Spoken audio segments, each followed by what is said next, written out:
Okay, so, in the past, we've ranked every single fight for both Kenpachi Zaraki and Toshiro Hitsugaya as they appear in the manga, which leaves only one remaining from the trifecta of the series' most popular captains, though an argument could be made these days for Kyoraku also claiming a spot within the upper echelon as well, but of course I'm talking about Byakuya Kuchiki.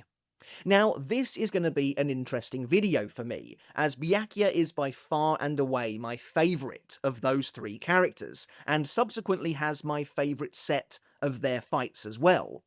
When it comes down to his fights, however, Byakuya's track record can be a little bit spotty and weird, though I guess the same is true for both Kenpachi and Hitsugaya before him as well.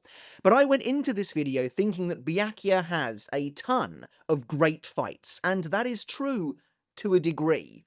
But in actuality, upon taking note of every fight of his from the manga, it's actually more a tale of two halves. The top 5 entries on this list are all, in my opinion, indisputably great fights. Just really solid battles. But beneath that, well, it is a bit more of a mixed bag, to be totally honest. Now, what's cool about Byakuya and the way Kubo wrote his fights is that after the Soul Society arc, Byakuya finds himself constantly going up against the weird, creepy, psychological villains. The ones that don't necessarily fight in a straightforward, upfront and physical manner, but instead manipulate their opponents through some form of control. Much in the same way Kyoraku, for example, constantly battles gunslingers for whatever arbitrary reason. If I had to guess, I would assume the reason for Byakuya's choice in enemy is because Byakuya himself is something of a bastion of control. He's the aloof, standoffish captain who's above it all, who no matter the situation almost always manages to retain some form of control and composure before inevitably coming out on top. He's reliable like that, but as a result, this means Byakuya has faced off against some of the most despicable, shadowy, and twisted villains in all of Bleach. And so then, to round off the trifecta of the most popular captains in Bleach, let's take a look at all of Byakuya's fights in the manga and rank them from the worst to the best. When ranking them, I took a variety of criteria into consideration. How effective they are as fights in Bleach, how much fun they are, how interesting they are, how much I liked them, and crucially what they do for Byakuya's character as well. Of course, this list is purely my own subjective opinion, so do please let me know your own personal ranking of Byakuya's fights down in the comments below. And before we get started on the video, guys, there will be some spoilers for the remainder of the 1000-Year Blood War arc and what's left of it to come in the video ahead, so please be aware of that. And if you enjoyed today's video, consider hitting subscribe, as it really does help the channel out. And if you haven't done already, check out my other channel, Mr. Tomo Talks Games. I'm really trying to get it off the ground, and thanks to your help, we've managed to do so, getting it to 10,000 subscribers, so thank you all so very much. If you want to keep pushing that channel forwards, then consider having a look and giving it a subscribe if you like what you see. So then, to start things off, we've actually got not one, but 2 honourable mentions this time around. The first honourable mention is none other than Rukia vs Asnod in the second Quincy invasion, a battle that Byakuya gets involved in to a fairly influential degree, but I don't really consider it to be a Byakuya fight in any sense of the word, and I think doing so would really take away from Rukia and what she achieves here. Byakuya does arrive, however, to rescue Rukia from Asnod's Volston dish after its true power almost breaks her, as the vice-captain nearly succumbs to the fear. The same debilitating ability that nearly cost Byakuya his own life earlier in the arc. With Rukia at the end of her rope, Byakuya appears, having at last returned from his training in the royal palace. Although he uses his Shikai to decimate Asnod's swarm of eyes, he ultimately chooses to step aside, and leaves the fight's conclusion to Rukia, at long last acknowledging her growth and strength. It's a great battle, don't get me wrong, but it's not really a Byakuya fight at all. He himself practically says as much, and so I'm content with it just being an honourable mention. Now, the second honourable mention on this list technically is a Byakuya fight, but until the 1000-Year Blood War arc anime, it was nothing more than a single page. Of course, I'm talking about Byakuya versus Robert, Nanana, and Candice in the second Quincy invasion. In the manga, we don't even know that this fight is underway, and by the time we do, It's too late. Byakuya stands tall, the petals of his Senbonzakura drifting through the air as the three Sternritter all lie bloodied and defeated around him. It was pretty disappointing to say the least. It couldn't even be considered a one-shot or anything like that, as it all took place off-screen. Fast forward, however, to Core 2 of the Thousand Year Blood War arc anime, and the team rectified this, showing us the fight in all of its glory, and it is pretty cool. After the Shinigami and Quincy combatants are separated across the battlefield due to the immense shockwave caused by Yuha Bark escaping into the royal palace, Byakuya finds himself surrounded by Sternritter U, Nana Nanajakoop, Sternritter T, Candice Catnip, and Sternritter N, Robert Akutrone. The next time we see them, the fight has begun, and each of the Sternritter launches an assault on the captain. Although Byakuya proceeds to defeat both Candice and Nanana with extreme ease, Robert and his immense speed prove a little trickier to deal with. As Robert enhances his Quincy Volston dish, Byakuya decides to use bankai in a final showdown against the enemy, overwhelming him almost immediately and bringing us up to speed with the manga. This slots into the list as an honourable mention because, well, without the anime it wouldn't even exist. But it's definitely cool to see how Byakuya dealt with these Sternritter, even if they barely put up a fight. And so the first couple of real entries on this list barely qualify as fights either, but I figured they deserved to be on here one way or the other. Up first we have Byakuya versus Ganju, where Byakuya finally comes face to face with a member of the fallen Shiba clan as Ganju and Hanataro attempt to break Rukia out of prison. Of course, Ganju doesn't stand a chance against Byakuya, and that's what makes this encounter so effective. You know he's going to lose, it's just a matter of when and how, and if Ichigo will make it in time to rescue him. But what's so shocking about this showdown is that Ichigo doesn't make it in time. Instead, Byakuya makes a brutal example out of Ganju. There are certain attacks in Bleach that just look painful. They're often the ones, in my opinion anyway, that aren't really over the top or exaggerated, and that's exactly the case here. The shot of Ganju's outstretched arm with a single thin line of blood running along it always makes me wince. You can just imagine Byakuya drawing his sword along the skin. But crucially, this fight serves as a potent introduction to the deadly powers of Byakuya's Shikai Senbonzakura, as he uses it to critically injure Ganju, covering him in a mess of bloody cuts. It's barely a fight, but it achieves what it sets out to do. And then at number 9, well, we have another encounter that barely counts as a fight, but I think it definitely deserves to be here. Ichigo's very first showdown with Byakuya doesn't go well, and it served as an effective way to highlight just how astronomically powerful and out of reach Byakuya was at the time. Remember, considering how early into the story we were at this point, we had never seen anything like this in Bleach. His brief appearance here was a tantalizingly terrifying peek behind the curtain at the real power lying in wait for our characters. And of course, this moment is completely iconic too. Not just Byakuya breaking Ichigo's oversized blade in half without even moving, but of course once he stabs Ichigo through the chest, the scene of Ichigo crumpling to the ground, accompanied by Byakuya's famous line, "You're slow even to fall," is fantastic, and effectively signals the moment that Bleach changes forever, opening up a much wider world for the story to suddenly explore. Okay, so for me, the weakest of Byakuya's actual fights is pretty clear-cut, and it's his battle with Sternritter L. Pepe Wakabrada at the end of the second Quincy invasion. There's no denying, in my opinion, that this just feels like a lesser imitation of his earlier battle against Zomari in almost every single way. Now, the final phase of the second Quincy invasion is arguably the Thousand Year Blood War arc at its messiest, and that feeling bleeds into this fight in a big way. It is all over the place. Byakuya and Pepe only fight very briefly, with the majority of the battle actually being a duel between Byakuya and Hisagi, who has fallen in love with the Sternritter after being struck by his shrift. As far as the premise for a fight goes, this isn't too bad, and there are even some good moments in here.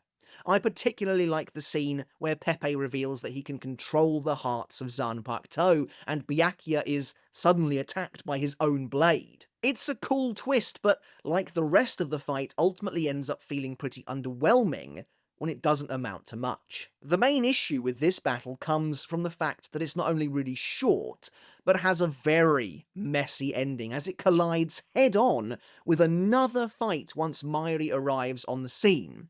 And from that point on, the reins and the agency are firmly taken out of Byakuya's hands and given to Mayuri and his zombies, even though Mayuri has literally just finished up a fully fledged fight of his own. A love-struck Hisagi being taken down by a zombified Kensei should tell you all that you need to know, that we are in a very weird spot at this point in the story, and this particular battle feels emblematic of an arc that had, at the time, fallen off the rails somewhat. We've talked about this next fight before, and honestly there's even less to say this time. But Byakuya and Kenpachi versus the Zero Espada Yami Largo feels like a fight that doesn't need to exist. As I mentioned in my video ranking Kenpachi's battles, the victory against Yami should have been given to characters that genuinely needed and frankly deserved it. Chad, Renji, and to a slightly lesser extent Rukia, but instead Byakuya and Kenpachi arrive to rescue them from the Zero Espada, despite both of these captains having already killed an Espada each. To make matters worse, Byakuya sits virtually the entire fight out. While Kenpachi is busy carving up Yami, Byakuya instructs Ichigo to head for Karakura Town. Later, once Kenpachi brings Yami down initially, Byakuya at last steps in as the two captains prepare to fight each other, only for the Espada to rise again.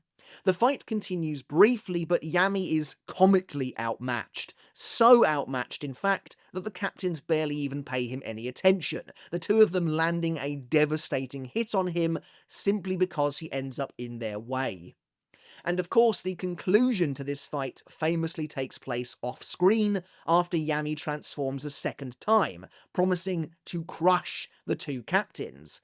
But as we know, Byakuya and Kenpachi emerged victorious in the end. Okay, and again, I've discussed this next fight previously too, and the funny thing about this one is that it has turned up in all of these ranking videos to date, Kenpachi, Hitsugaya, and now Byakuya's.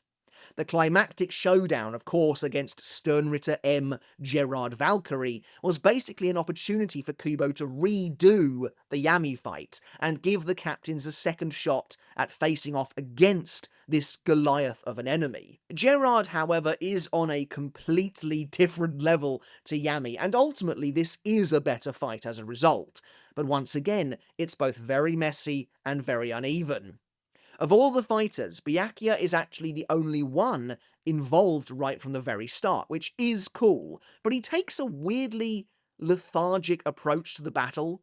Even though his bankai appears to be virtually useless against the gigantic Quincy, and the fate of every world is hanging in the balance, Byakuya never seems particularly bothered nor invested. Still, it is cool to see him working alongside Kenpachi and Hitsugaya, and of course their actual team-up at the end of the fight is suitably epic, with Byakuya getting to deliver the final blow as he drops down behind a frozen Gerard, utilising Senkei for the first time since his battle with Ichigo in order to obliterate the Sternritter's head. It's an awesome moment. It's just a shame it doesn't stick. This is the only fight on this list that hasn't yet been adapted into the anime, so there is a chance the controversial ending of this battle will be amended, and maybe Byakuya will have even more to do here. Okay, we're done with the dregs. Now that we've reached the top 5, this is where things get interesting. As far as I'm concerned, like I said earlier on, every single one of these fights is at the very least good, if not great, and that goes for this one as well. So, in 5th place, we have Byakuya versus the 7th Espada, Zomari Leroux, a fight that, in my opinion, often gets overlooked. And I guess to some degree that makes sense.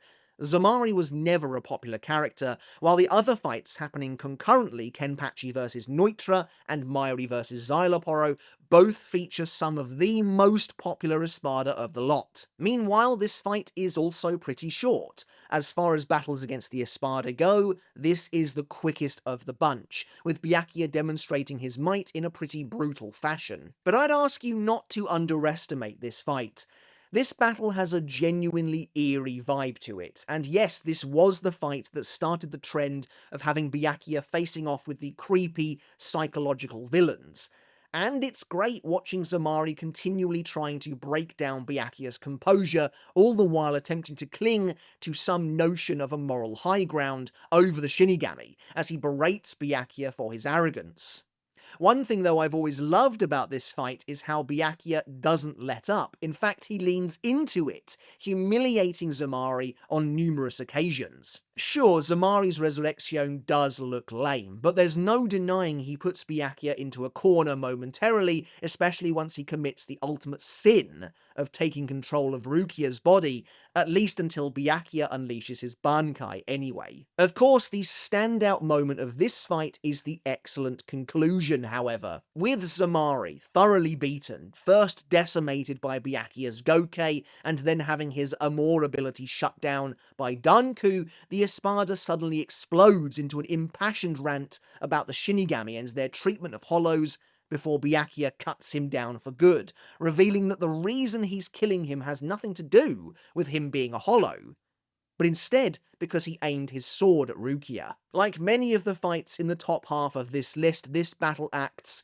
as another stepping stone in Byakuya's incredible character development, revealing that now that he has the chance to make up for his actions in the Soul Society arc, he'll do whatever it takes to protect Rukia. The battle between Byakuya and Zamari may feel a little low energy in some respects, but it really delivers where it counts. Up next, in 4th place, we have a real, genuine favourite of mine. A battle that I feel like I perhaps like more than most people, though I'm not sure about that. And that's Byakuya versus the Fullbringer, Shukuro Tsukishima. Coming at the end of the Lost Agent arc, Byakuya faces off against Tsukishima and his terrifying ability Book of the End, which up until now had been used to great effect to completely turn Ichigo's life upside down. And going into this fight, I remember wondering how Byakuya was actually going to deal with Book of the End's ability. Was he just not going to get hit?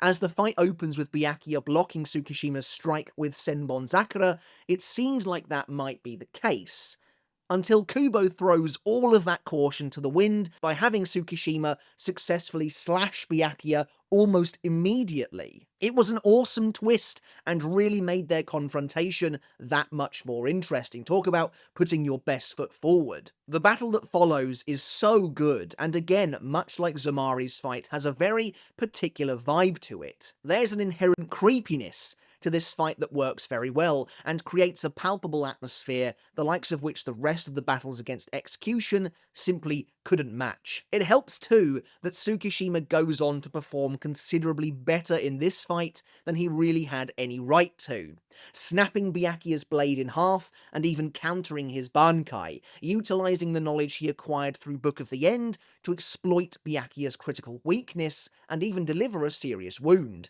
There's an argument to be made that the fight should have been over from the moment that Byakuya was slashed, but actually I think Kubo built upon that moment well, having Tsukishima insert himself into Byakuya's past in an unexpected way. As the captain's lifelong mentor, someone who taught Byakuya everything he knows, and therefore Tsukishima, through Book of the End, is granted the requisite skills and power necessary to make that lie a reality.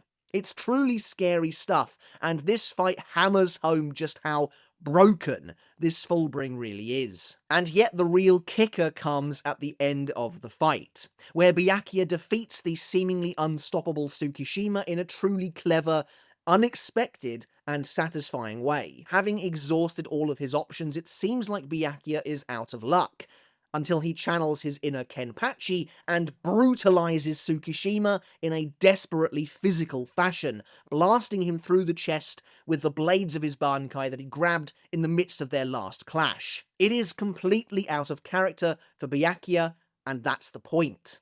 It's brilliant stuff, and Byakuya himself even says that he discovered the thrill of battle during their fight, as he had to change his approach to defeat someone who had answers to absolutely everything Byakuya could do. But there's one last little thing. As Byakuya turns to leave, Tsukishima, in a last-ditch effort to save himself as he lies bleeding out on the floor, tries to crank up the heat with Book of the End, changing his story to one where he saved Byakuya's life, and therefore, surely, Byakuya can't just let him die. However, Byakuya's steadfast loyalty to Ichigo overrides Book of the End's power, and he notes that despite whatever debt he might owe Tsukishima, since Tsukishima is Ichigo's enemy, he feels no remorse in cutting him down. And so we reach the top 3 best Byakuya Kuchiki fights in Bleach. And in third place, we have Byakuya versus Renji in the Soul Society arc, as Byakuya's vice captain attempts to defy him in order to save Rukia from her impending execution. Renji, ever the underdog, is at last taking his shot at the moon, is at last going to attempt to reach the summit of power that has loomed over him for so very long. From the moment Byakuya first appeared in his life and swept Rukia away, to his ferocious battle with Ichigo and later his training with Zabimaru for Bankai, it has all led to this one showdown for Renji. And it's an excellent fight too, with Renji never appearing cooler than he does here, except maybe against Master Masculine much later on, defying and exceeding Byakuya's expectations at every single turn, culminating in the reveal of Renji's Bankai Hihio Zabimaru, forcing his aristocratic captain to one knee. However, this is a great fight for Byakuya as well, as he manages to remain one step ahead of Renji at all times, despite Renji's incredible efforts. And in the end, all it took was a simple Kido spell to immobilize his vice captain, before Byakuya too gives us a glimpse at his Bankai for the very first time. It's but a tease for the true showdown to come, of course, but it's enough to leave a lasting impact, as Renji is completely eviscerated from head to toe in a shocking, crushing defeat. Byakuya plays the part of the antagonist well here in the Soul Society arc, but never has he seemed so mercilessly cruel and distant as in this battle. The difference between Byakuya and Renji has never been illustrated so effectively. As Byakuya himself coldly notes, class is what truly separates them, and why Renji will never be able to reach him, not in a literal or a figurative sense, and it looks like it's all over for the vice captain. But in an incredible moment of insubordination, Renji rises to his feet once more, inspired by Ichigo to take action even if it kills him. Baring his fangs at Byakuya, Renji truly manages to shock the captain for a moment as he rams his blade into his enemy's chest in one last move, only for it to snap in two as Renji once again crumples to the ground in defeat. But now, the situation has changed. In a rare moment of genuine humility and respect, Byakuya acknowledges how far Renji has come, and that yes, he did indeed reach him after all. It's a great fight, particularly for Renji, but there's no denying that Byakuya plays his part expertly as well, and the reveal of his Bankai is haunting in the best way possible. This fight sets the stage for the ultimate battle to come, as well as laying the foundation for Byakuya and Renji's relationship moving forwards. So, as we reach the number 2 spot, there's been one constant throughout this list so far. No matter the trials he's had to face, no matter the enemy, Byakuya has always come out on top. He's a paragon of a Shinigami, a symbol of the ideal soldier, and one the Soul Society always looks to in times of need, and you absolutely feel that with the weight and the way in which both the narrative and the character carry himself throughout his various encounters, but not this time. In the second place spot, we have Byakuya versus Sternritter F. Asnod during the first Quincy invasion. Still, to this day, one of the most striking and unbelievable fights in all of Bleach. When writing the first Quincy invasion, it is clear that Kubo was on a mission. A mission to completely dismantle the Gotei 13 and tear them down, and that starts with its most dependable warriors. When I say that we'd never seen anything like this before, I mean it. The fight starts out pretty much as you'd expect, as Kubo lulls us into a false sense of security. Byakuya arrives on the scene to rescue Renji before successfully wounding the seemingly invincible Asnod and effortlessly dispatching with masked masculine. But the winds start to change once Byakuya's bankai is stolen from him, and as soon as Byakuya is struck by one of Asnod's thorns and the fear begins to take effect, everything changes. Our entire perception of what makes a Byakuya fight is flipped on its head as the captain rapidly succumbs to the Sternritter's Shrift. As Byakuya tries to fight off the paralysing power of the fear, he suddenly sees a decaying Rukia flash before his eyes, allowing Asnod to critically injure him. And it only goes downhill from there, as Byakuya is reduced to crying out in anguish, swiping his blade at the Quincy, only to be completely devastated by his own bankai. And there is some incredible imagery in this fight to boot. As the Sternritter continues to eviscerate Byakuya with his bankai slamming him into a wall, Renji tries to reach him, screaming in desperation as he prepares to activate bankai himself, only to be wiped out by a surprise return from Masked Emasculine. This is the worst case scenario playing out right before our eyes.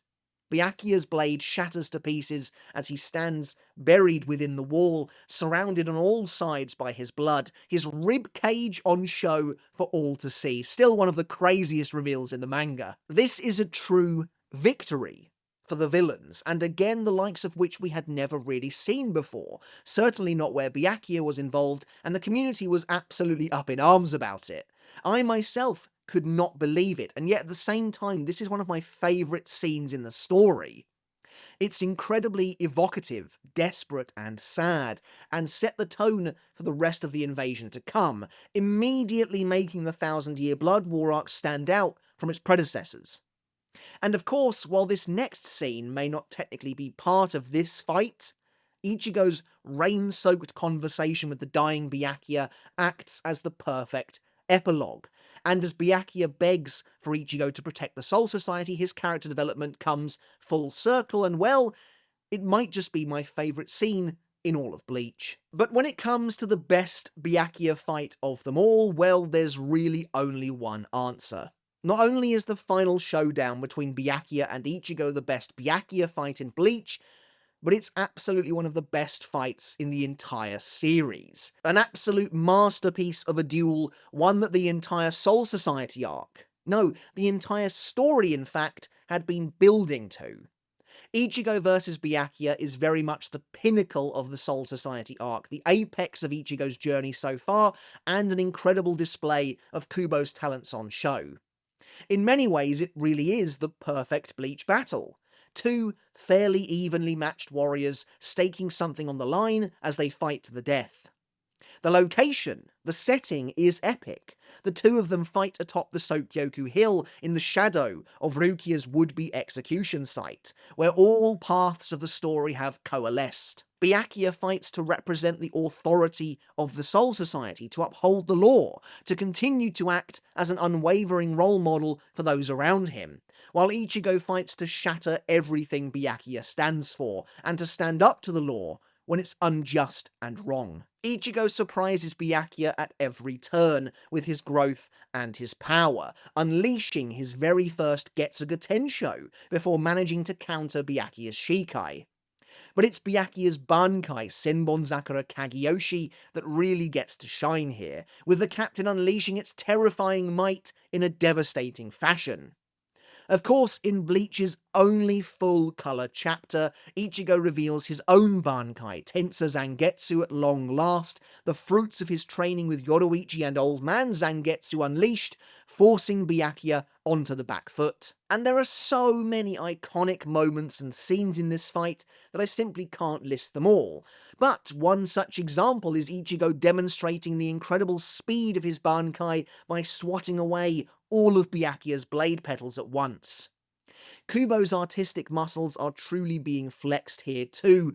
Byakuya's Senkei is an iconic-looking ability, surrounding both fighters in a cage of floating blades as Byakuya once again turns the tables and overwhelms his foe. But of course, the true highlight of the battle comes at the very end, as Kubo reveals a shocking twist. Near death, Ichigo transforms, taking on an unrecognizable persona as a seemingly malignant entity takes control of his body. And coupled with the fact that this sequence is cool as hell, effectively sets up the entirety of Ichigo's storyline in the Iranha arc to come. And yet even now, Kubo wasn't done. Once Ichigo frees himself of White's control, the two warriors have one final, noble clash. Byakuya's immaculate, angelic Shukei Hakuteken versus the raw power of Ichigo's bankai. And Ichigo manages to just scrape the win. As the dust begins to settle and the two of them at last begin to understand one another, in that moment, Byakuya is changed forever. And so is the landscape of Bleach itself. Alright, but that's it for my ranking of every single Byakuya KUCHIKI fight in the Bleach manga. I really do hope you enjoyed it. Let me know your thoughts down in the comments below as always, and I hope you took something of value from this video today. Where do you stand on my ranking of Byakuya's fights? Do you agree with me, or do you think I'm completely off base? Would you have a different fight in the number one spot? I'd love to hear all of your thoughts down in the comments below, so make sure to leave me your rankings too. I'd love to read them. Alright guys, once again, thank you so very much for watching. If you enjoyed today's video and you're not yet subscribed, consider doing so. It really does help me out. Also, consider checking out my second channel, Mr. Tomo Talks Games, and maybe giving me a subscribe over there as well. I really would appreciate it. And as always, I want to end this video by saying a massive thank you and giving a huge shout out to my wonderful supporters over on Patreon, without who I simply wouldn't be able to do this. If you also want to support me over on Patreon because you enjoy the work that I do here on YouTube, thank you so very much. At the $1 a month tier, you can get your name in the credits of every single video just like this, and at the $2 tier or higher, you can enjoy every video I release absolutely free of baked-in YouTube ads. Alright guys, once again, thanks so very much for watching. Until next time, I'll catch you later, and I'll see you then.